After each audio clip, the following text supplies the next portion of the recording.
Within this presentation, we're going to talk about how commercial farmers can use estimated breeding values to buy performance-recorded Hampshire Down rams.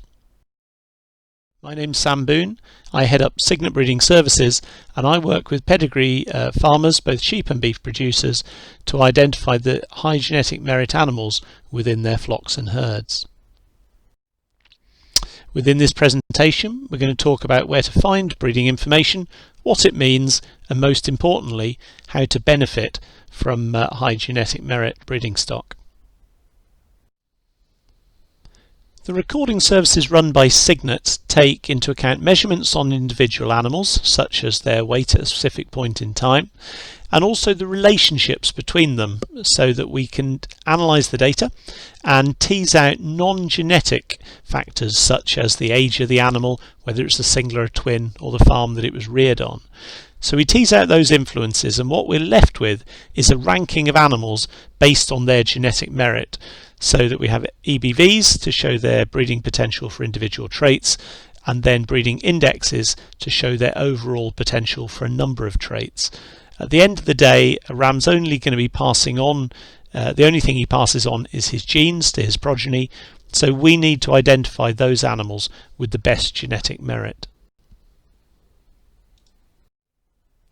The Hampshire breeds made really good use of performance recording over the last couple of decades, with high rates of genetic gain seen right across the breed. This isn't just in the recorded flocks, this is across the breed, so you can actually see that those genes have influenced all Hampshire Down lambs.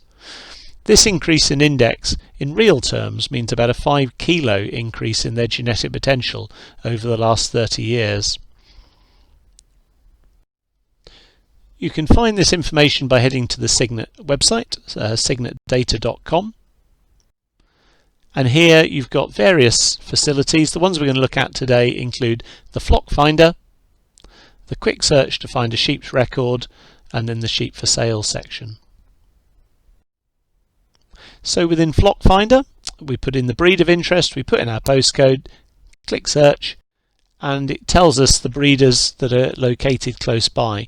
So it will tell us how far away they are, and if you click on the green link, it will also give you the latest breeding values for live animals within the flock. Within the sheep search, if you put in the breed and the first part of the flock code and also the year, then you pull back all the records for that particular flock, which you can then export into a CSV file. If you have the full details of that animal, then you'll just pull back the single record. And exactly the same principle will work if you use the UK tag. Just remember to put in the spaces in exactly the format shown. So UK space 0, space, flock code, and then space and the individual number. And that will pull you back the records. There are lots of different ways of presenting breeding information. If you click on those links when you found your animal, you'll find a whole range of breeding values shown online. If you head to a sale, you'll see a simplified chart of the core traits. If you look in a catalogue, you'll see the information displayed, and if we send you an Excel spreadsheet or you get one off the database, it will have that similar format, but it's the same information, a bunch of estimated breeding values, and then some accuracy figures to tell you how much is known about that animal's record. So here's an example. We've got a ram here with a set of breeding values shown on the left, and each estimated breeding value indicates the animal's genetic merit for a specific trait. So a scan weight EBV of 7.05 means it's got the breeding potential to be 7.05 kilos heavier than a ram with an EBV of 0. They're measured in real units of measurement, and because half the animal's genes are passed to the offspring, you'd expect this ram's progeny to be 3.5 kilos heavier than that of a ram with an EBV of 0. So the traits that we've got available here, 8-week weight EBV will give me faster lamb growth rate to 8 weeks. Litter size EBV, positive figures will give me daughters that produce and rear more lambs. High maternal ability EBV will lead to daughters that produce more milk and thus heavier lambs. A high scan weight EBV will lead to lambs that grow faster through to scanning time.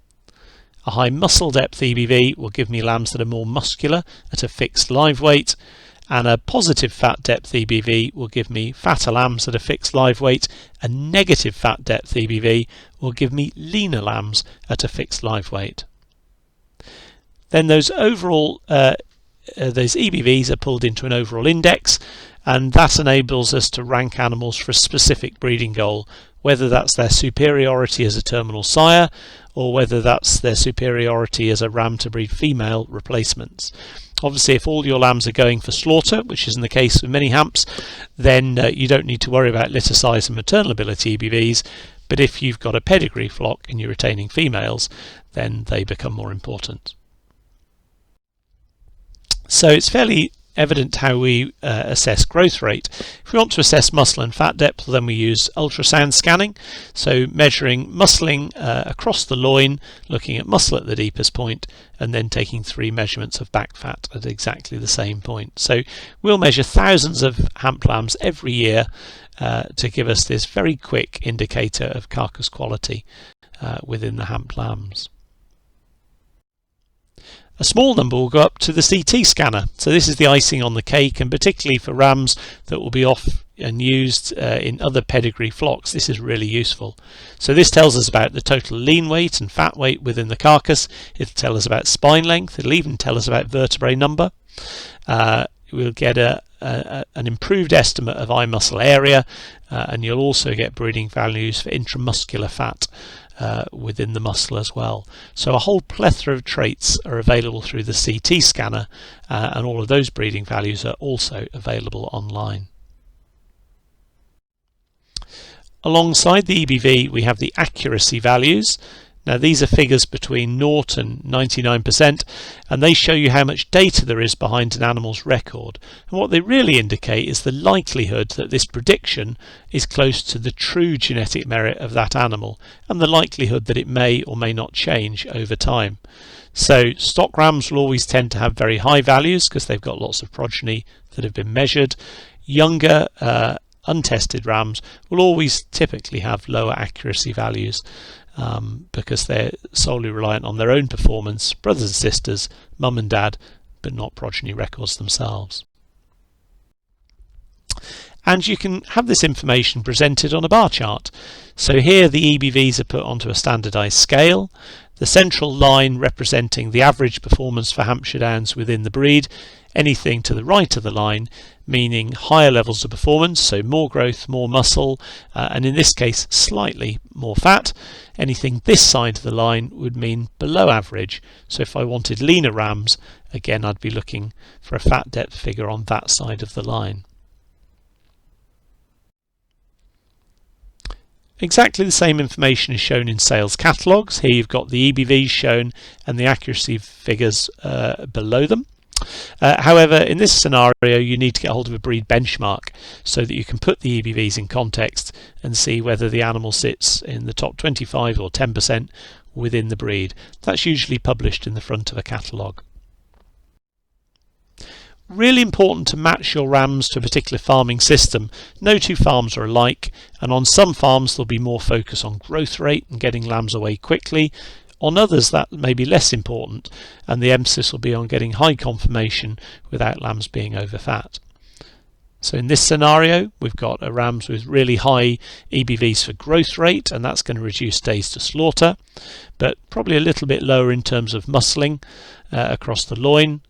The ram below is first of all very good if you're keeping female replacements. It's got good EBVs for litter size and maternal ability, but also good EBVs for muscling. So superior carcass conformation, but the trade-off is that his growth is slightly lower. So why buy Signet recorded Hampshire Down rams? Well, it's all about the commercial benefits at the end of the day, and the best example of that we have is probably through our Ram Compare project. Ram Compare is a central progeny test where a number of rams from a number of breeds are used on commercial farms. And here's just one slide showing the relationship between the scan weight EBV and days to slaughter on these 3 very different farms. You can see the high scan weight EBV sires having a big impact a week to a fortnight on getting lambs away more quickly on these various farms. And in the case of Hampshire Downs, you'll also tend to see benefits associated with an increase in carcass weight if they've got high scan weights, and we can also see relationships between the muscle depth EBVs on which rams are bought and the conformation of the progeny that are produced by these rams, as well as using fat depth to produce leaner lambs if desired. So in terms of the benefits on Ram Compare, although we didn't necessarily have a high and low, we tended to have high and more average animals, we still saw a £3.50 to £4 a lamb benefit linked to a sire's genetics. If that animal has a good working lifespan, then that could easily be an extra £1,000 over their working life, simply from shopping around and finding the right ram for a particular farming system. In terms of sourcing rams, this year things will obviously be a little bit different, so consider using the flock finder from Signet, but also there'll be online auctions and breeder Facebook sites which will often link through to our website to show the animals' EBVs and genetic merit. The Breed Society has its own website and a number of sales that are being organised, and there's also the sheep for sale page run by Signet. So here clients go online and list rams that they have for sale, and then you can click on those details and it shows you the genetic merit of those animals. In terms of buying rams, the only thing you want to bring onto the system is their genetics and not any nasties that come with them. So it's important to work with breeders that you know and trust, build a relationship, talk to them about your requirements and the way that you want those animals managed before they come to you. Teeth, toes, testicles, fertility checks, particularly if you're doing single sire matings, and be wary of overfed animals as they can tend to have poorer fertility. There's also a whole list of diseases there and parasite challenges that can accompany new rams coming onto the system, so quarantine is absolutely vital, and also try and buy from flocks with a high health status to again reduce the risk of bringing anything you don't want into the farm. If you want more information, then do head to the Signet website where there's free access to breeding values for all Hampshire Down sheep, and if you're interested in recording yourself, then please do give us a call.